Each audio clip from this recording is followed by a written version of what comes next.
Parker's House, a home for women, provides security for women as they seek safe and stable housing. Round up at checkout in Parker's Kitchen and we'll match 25% of your donation. Live from Augusta, you're watching News 12 at 6 o'clock. And we begin with weather on News 12 at 6 o'clock and a first alert issued tonight through Friday for the possibility of flooding all across our region. Good evening, I'm Richard Rogers. And I'm Zana Halliburton. Thanks for joining us. We're bringing in First Alert Chief Meteorologist Riley Hill. And Riley, we've already seen some strong storms moving across our area. We have Zana. Thank you, Riley. A wet day is on the road. We're tracking a massive backup right now on I-20. This is westbound this time.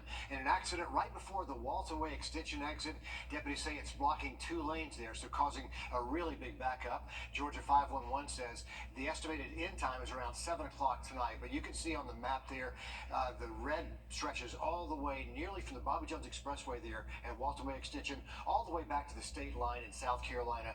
Again, this time it's heading westbound, not the typical eastbound slowdown. So avoid that area of I-20 if you possibly can. Grovetown police say a woman showed up at their door claiming to be a victim of human trafficking for months. 36-year-old Joe Lewis Hills Jr. now facing a string of charges, in this case ranging from trafficking someone to drug possession.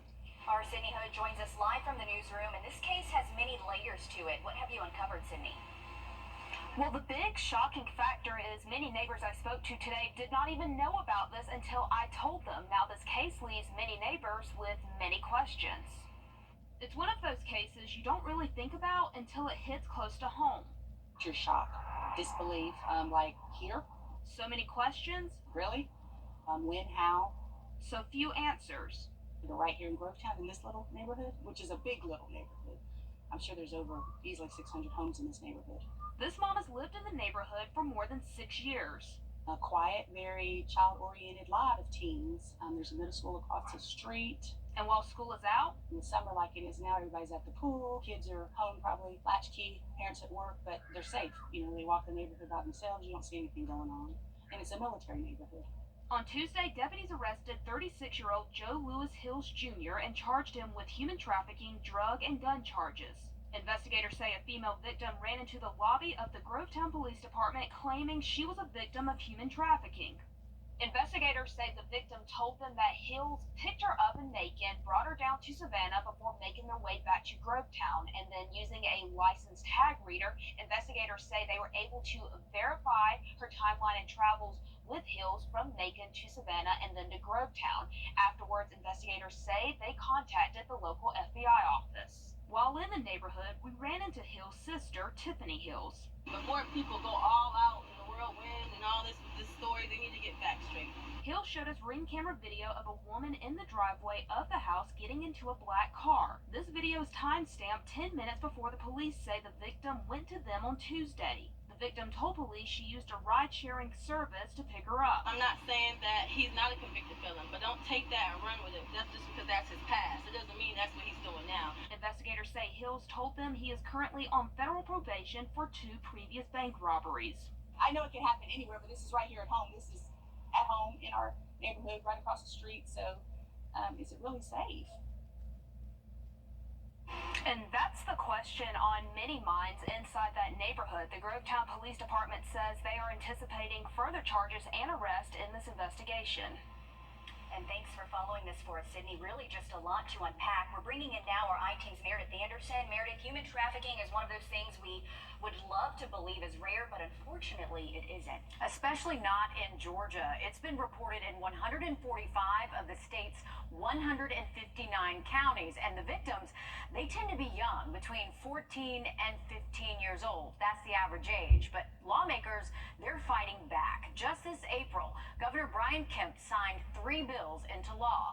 One requires businesses like convenience stores, hospitals, tattoo shops, and massage parlors to post the human trafficking hotline number. Another one allows the courts to wipe convictions from survivors' records or crimes committed while they were victimized. And then the third one, that creates a new felony charge for grooming a minor. That's when a person builds a relationship with a young person to prepare them for abuse. Atlanta is one of the top spots in the nation for human trafficking, but numbers show it is a big problem in South Carolina too, especially in places like Horry County, where Myrtle Beach is, and in Charleston County, both where there are a lot of tourists. But the state attorney general says Aiken County actually ranks 4th in the entire state, ahead of the Columbia area even.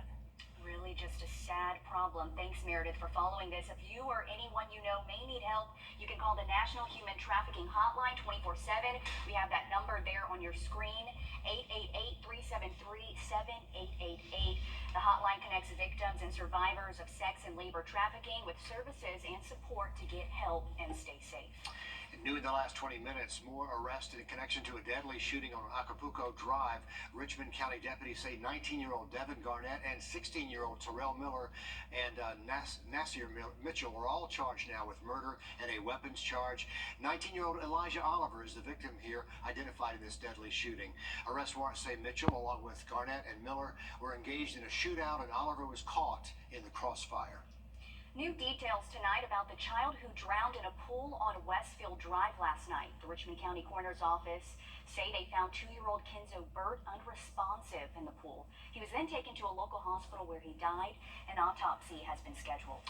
We're also getting new information about the fetus found in the trash at the Grovetown Walmart yesterday. Columbia County Sheriff's Office says MCG Health told them about a woman who had given birth and the fetus had been placed in the trash. Deputies say they found what they described as an early term fetus that would not have been viable outside the womb. They're hoping an autopsy will tell them more about the cause of death.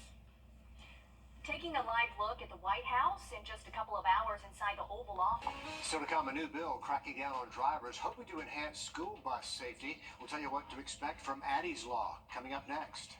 And we have issued a first alert. More heavy downpours could bring a flash flood risk across the region. We'll have that full forecast next. Time and temp, brought to you by your First Alert weather team.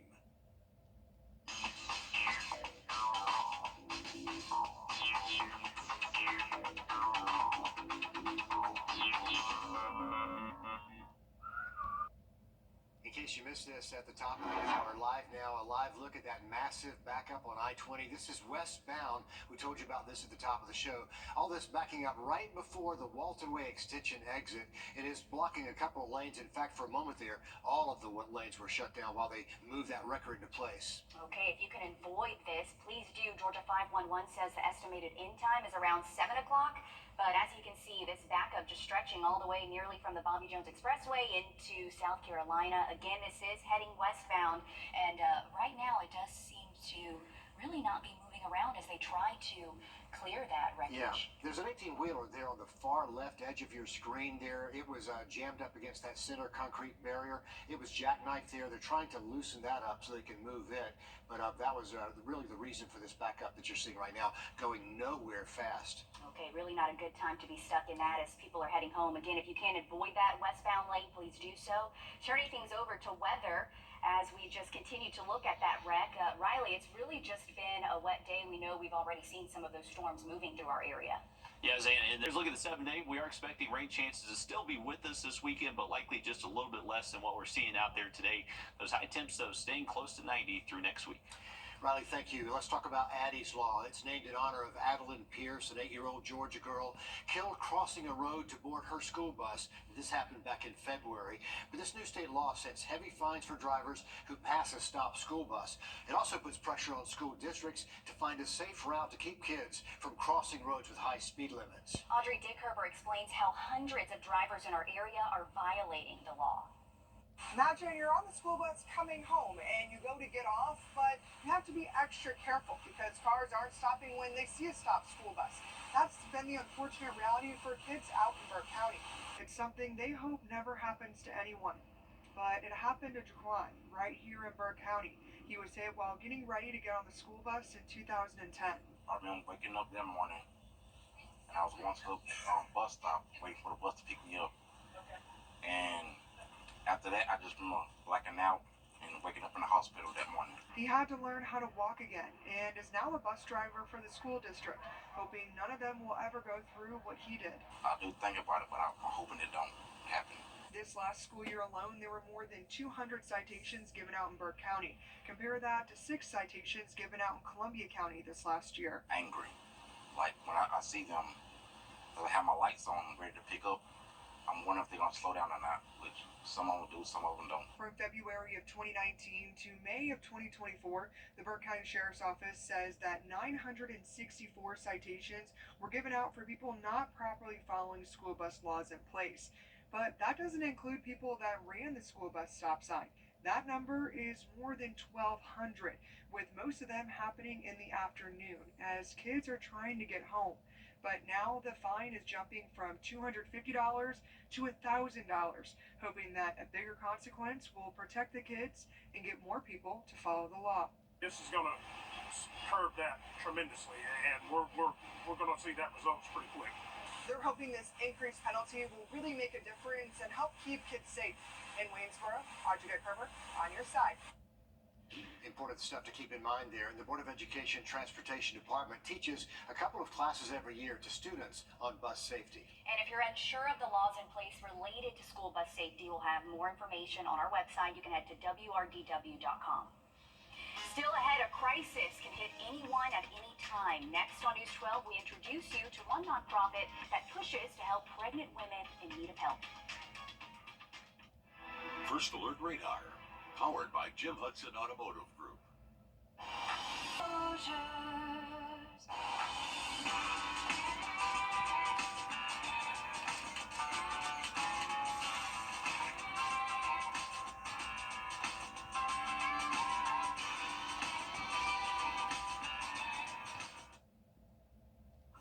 A way to help moms in need of clothing, food, transportation, and employment opportunities right here in our area. Prepare for Babies is a nonprofit that provides moms the necessities they need to care for their little ones. Now they're another step closer in fulfilling their mission of giving these women a safe and loving home. A place for moms to come who are in need is located right inside these doors. The nonprofit Prepare for Babies helps pregnant women in crisis situations. That might be homelessness, that might be they just lost their job, they're not able to afford the items, the maternity items, baby items. We all know that can rack up and can be very expensive. Mandy Metzler is the founder of Prepare for Babies and says their ultimate goal is to provide housing for expecting moms. Sometimes you're not able to fill all of their needs, and a lot of it's housing. And so a lot of times we know that moms walk out of here still homeless. And so we're trying and we're scrambling to try to find, a place for them to stay. Mandy says one day they would like to build a custom home for these women, but in the meantime, they have other plans. We have found an already established home, and we have some donors that have stepped up and said we are willing to finance the home if Prepare for Babies can come up with the down payment. So that's currently what we are just kind of praying and trusting the Lord for. Until they reach that goal, they will continue providing maternity and baby necessities, something Karen Cruz says she was happy to receive from Mandy. She walks in purpose in everything that she does, like even pouring into me, that's just who she is. Now Karen is giving back with items she no longer needs. Mandy says they will continue to help in any way possible. And that's what they're here to do, help all of those moms. Right now, there's no housing solely for pregnant women in the Augusta area. And in Georgia, under Betsy's law, nonprofit organizations are able to house up to 6 pregnant women in a residential home. And that's what Prepare for Babies is working on doing here. You can learn much more about what they're doing and the upcoming fundraisers that support them on our website. Glad we could help put the word out about that important group. They're doing a lot in our area. Quick update for you, that 18-wheeler crash causing a traffic jam westbound I-20 is stretching all the way back to the state line, so it is a long backup. We're looking at the head end. It happened right there, right before the Waltaway extension exit. Deputies say it was blocking at one time and still is, blocking 2 lanes. And you can see it's slow moving right now. It's estimated to end around 7 o'clock tonight, so roughly almost 30 minutes. So just try to avoid this area if possible, if you can avoid taking I-20. Riley. And we are expecting more rain tonight. Remember, that first alert is in effect tonight and tomorrow, but luckily the weekend forecast looks a tad drier. Have another quick look at that 7-day just after the break. The First Alert team, the best in Georgia. Foundation Session Repair Experts. Welcome back, folks. This is Vantage Point of that traffic backup on I-20. This is that westbound lane, so traffic is backed up all the way to the state line and going towards that Washington Road exit. So avoid I-20 if you can help it. And remember, we have that first alert effect tonight and tomorrow for very heavy rainfall. And we'll keep an eye on this with a live update at the top of the hour over on 26 News. And then join us back on News 12 at 11.